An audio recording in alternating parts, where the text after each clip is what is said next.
बच्चों, आज मैं आपको कक्षा 9वीं जिसका विषय है गणित, इसकी वर्कशीट नंबर 68 कराऊंगी जिसकी डेट है मेरे पास 13 जनवरी 2020।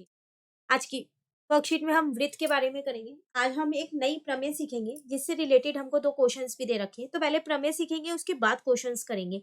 एक बार अगर ये प्रमेय आ गई ना तो दोनों ही क्वेश्चंस बहुत आसान है। ठीक है, देखिए यहाँ प्रमेय क्या कहती है, आपको क्या कथन है। एक चाप द्वारा केंद्र पर अंतरित कोण वृत्त के शेष भाग के किसी भी बिंदु पर अंतरित कोण का दुगुना होता है।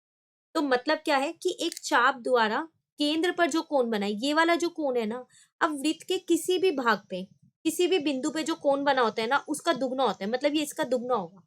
ये आपको सिद्ध करना है। इसका मतलब आपको सिद्ध ये करना है कि जो पी ओ क्यू वाला कोण है ना, वो दुगना है किसके, कोण पी ए ओ क्यू के, पी ए क्यू के, इस वाले के।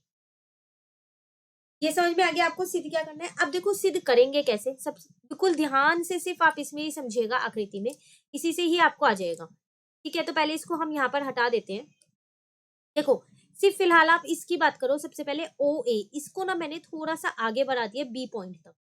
ठीक है, अब अगर आप ये वाला कोण देखो जिसको मैं आकृति में हाईलाइट करूं, ये छोटा सा कोण जो इस वाले त्रिभुज के, ये वाला जो त्रिभुज मैं यहाँ पर डार्क कर देती हूँ, इस त्रिभुज के बाहर बना हुआ ये वाला कोण बनना है ना, बाहर इस त्रिभुज के।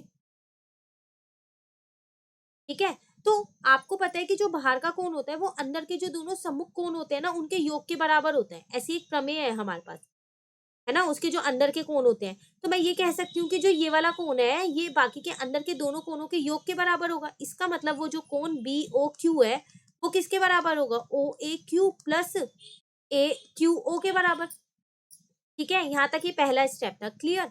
अब आप आगे देखो कि जो आपके पास यहाँ पर ओ ए और जो ओ क्यू है वो तो बराबर होंगे। क्यों? क्योंकि ये तो वृत्त की त्रिज्या है। और जब ये दोनों बराबर है तो इनके सम्मुख कोण बराबर होंगे। इसका मतलब मैं ये कह सकती हूँ कि ओ ए क्यू जो है वो तो बराबर होगा ओ क्यू ए के। ठीक है ना, क्योंकि जो जब भुजाएं बराबर होती है तो उनके सम्मुख कोण बराबर होते हैं। इसकी जगह पर मैं यही लिख सकती हूँ, क्योंकि अब ये दोनों कोण तो मेरे बराबर हो गए ना। तो मैंने क्या किया, ए ओ क्यू की जगह भी ओ ए क्यू ही लिख दिया। लिख सकते हैं ना। तो यहां तक देखिए हमने वही लिखा है, जो मैंने आपको समझाया वही सारी चीजें लिखी हुई है। उसी तरीके से अब आप इस वाले त्रिभुज में आ जाओ। यहाँ से आपको एक चीज निकल के आ गई पहले वाले त्रिभुज से।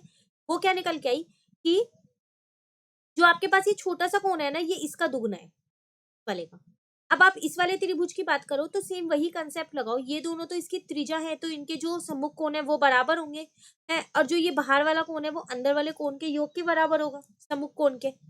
तो सेम वही चीज लगाएंगे, तो दोबारा हल करने की जरूरत नहीं है। आप सीधा सीधा लिख सकते हो कि जो आपका कोण बीओपी है वो किसके बराबर हो जाएगा, इसका दुगना हो जाएगा। जो बीओपी है वो क्या हो जाएगा, दुगना हो जाएगा कोण एपीओ के। ठीक है, अब आप क्या करो, इन दोनों समीकरण को जोड़ दो। तो इन दोनों समीकरण को मैंने जोड़ दिया, इसको इसके साथ जोड़ दिया, इसको इसके साथ जोड़ दिया। तो जब आप इन दोनों को जोड़ोगे तो आपका कोण निकलेगा पीओ क्यू, नीचे वाला कोण बन जाएगा। और जब इन दोनों को जोड़ोगे तो आपका कोण बन जाएगा पी ए क्यू। देख लो आप एक बार जरा ध्यान से, यहाँ आकृति में दोनों को जोड़ा तो ये वाला कोण बना, और वो वाले दोनों जोड़े तो ये वाला कोण बना। और आपको यही सिद्ध करना था कि जो पीओ क्यू है ना, वो दुगना है किसके, पी ए क्यू के। ठीक है, अब इससे रिलेटेड क्वेश्चन करेंगे ना तो और अच्छे से क्लियर हो जाएगा। देखो यहाँ उदाहरण एक में लिखा है, दी गई आकृति में x का मान ज्ञात कीजिए। बिल्कुल ध्यान से देखिए, इस वाले x का मान आपको निकालना है। निकालेंगे कैसे वो देखिए। सबसे पहली बात तो सिर्फ आकृति में समझिए, क्वेश्चन अपने आप हो जाएगा। ए बी और ए सी बराबर होंगे क्योंकि ये दोनों ही आपके वृत्त की क्या है, त्रिज्या है। तो जब ये दोनों बराबर है तो मैं ये कह सकती हूँ कि इनके सम्मुख कोण बराबर होंगे। तो ये अगर 35 है तो फिर ये भी 35 होगा। तो मेरा कोण दो तो सीधा सीधा निकल गया 35 डिग्री। ठीक है, अब बात करें अगर कोण ए की, तो वो भी निकल ही जाएगा कोण 1, क्योंकि दो एक त्रिभुज के दो कोण 35 35 है। तो तीसरा कोण निकल जाएगा 180 में से 35 35 दो बार माइनस कर दूंगी, तो कोण एक भी मेरे पास निकल के आ गया 110।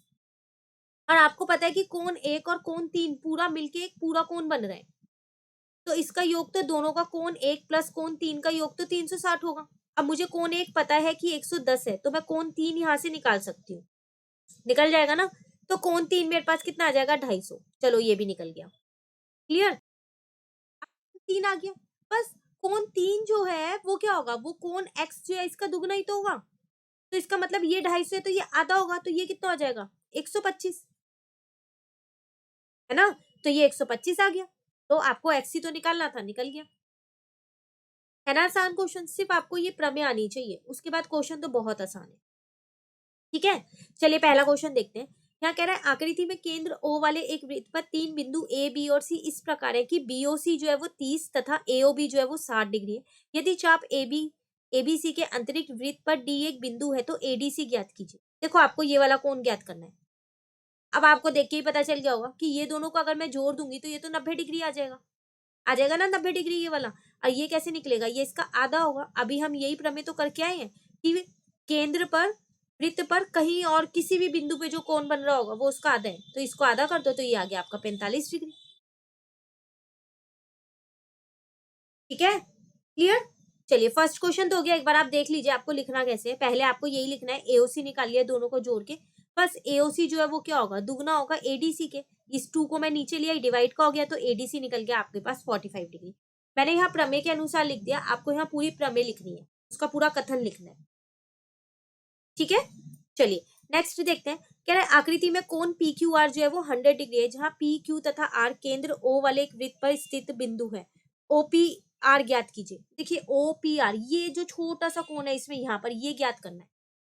इसमें थोड़ी सी रचना करनी पड़ेगी। वो क्या, मैंने ना यहाँ पर एक एस ले ली बिंदु और उस एस से इस आर और पी को जोड़ दिया।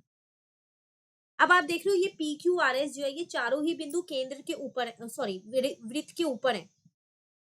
तो जब चारों बिंदु वृत्त के ऊपर है तो ये आपका एक चतुर्भुज बन रहा है। कौन सा, चक्रीय चतुर्भुज बन रहा है, जिसके सम्मुख कोणों का योग 180 होता है। ठीक है ना, तो इसका मतलब अगर ये 100 है तो इसके सामने वाला सम्मुख कोण जो है वो 80 डिग्री होगा, क्योंकि तभी तो इनका योग 180 बैठेगा। हमेशा याद रखना कि जो वृत्त पर अगर 4 बिंदु छुरी है और चारों जुड़ी हुई है, इससे एक चतुर्भुज बन रहा है तो वो चक्रीय चतुर्भुज होता है और उसके सम्मुख कोणों का योग हमेशा 180 डिग्री होता है। तो यहाँ से आप एस निकाल लोगे 80 डिग्री। ठीक है, अब यहाँ पर देखो आप पहले इतना आकृति मैंने बना रखी है यहाँ पर, ये आपका 80 डिग्री निकल ही जाएगा। आपको पता बता दिया मैंने कैसे निकाला, वही चीज मैंने लिख दी है। अब आपको पता है कि ये 80 डिग्री है तो ये इसका दुगुना है। ठीक है ना, जिसको मैं यहाँ पर छेद करूँ जो केंद्र के यहाँ पर है, तो इसका मतलब ये कितना हो जाएगा, ये 160 हो जाएगा POR। ठीक है, तो अब अगले स्टेप में मैंने वही किया, यहाँ पर POR निकाल दिया 160। ठीक है, अब आप फिर दोबारा अपनी आकृति देखो। आपको पता है कि जो OP है वो OR के बराबर है ना, ये दोनों बराबर हैं। तो मैं ये कह सकती हूँ कि जो ये वाला कोण है P वाला और जो R वाला कोण है ये भी बराबर होंगे, क्योंकि जो बराबर भुजा है तो इसकी सम्मुख कोण बराबर होंगे। ठीक है, और ये तो पूरा एक त्रिभुज बन रहा है ना POR, तो इसमें 3 कोण है, एक 160 वाला और एक P वाला और एक R वाला। ठीक है, तो वही चीज मैंने यहाँ पर ये लिख दी। तो इसमें से ये दोनों कोण तो बराबर थे ना, तो मैंने दोनों को ही OPR लिख दिया। तो OPR और OPR मिलके 2OPR हो गया। बस इस 160 को उधर ले गई तो 20 बचा। अब इस 2 को दूसरी साइड पे ले गई डिवाइड का, तो OPR निकल गया। क्वेश्चन में मुझे OPR ही निकालना है। क्लियर हुआ क्वेश्चन? कहीं पर भी डाउट हो कमेंट करके पूछ लीजिएगा। सिर्फ आपको ये प्रमेय आनी चाहिए। वर्कशीट बहुत आसान थी आज की। अब नेक्स्ट वर्कशीट जो है नेक्स्ट वीडियो में समझेंगे। अगर आपको ये वीडियो अच्छी लगी तो आप इसको लाइक जरूर कीजिएगा और मेरे चैनल को सब्सक्राइब कीजिएगा। Thank you.